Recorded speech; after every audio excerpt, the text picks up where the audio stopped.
ఓటమికి ఒరిజినల్ కారణం ఏంటో విశ్లేషించుకోవు ప్రాంతీయ పార్టీలు, లేదా నమ్మవు, అంగీకరించవు. ఓడినప్పుడు ఈవీఎంలో, లేకపోతే ఇది ఇంత చేసాం ఇంకా ఏమైందో ఇదే మాటలు ఉంటాయి. అదే జగన్మోహన్ రెడ్డి మరోసారి లెక్క చెప్పుకొచ్చింది.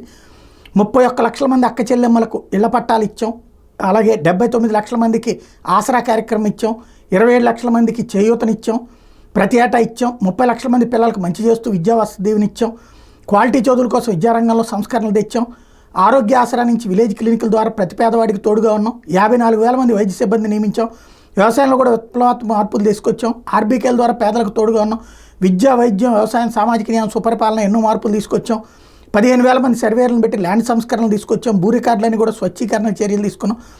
ఇంత చేసినా కూడా ఎందుకు ఓడిపోయాం అన్నటువంటిది అడుగుతూ వస్తున్నాడు. ఈ పాయింట్ ఇవన్నీ ఎన్నికల్లో చెప్పాం, కానీ ప్రజలు కేవలం 11 స్థానాలు ఇచ్చారు. ఇది అసలు లెక్క.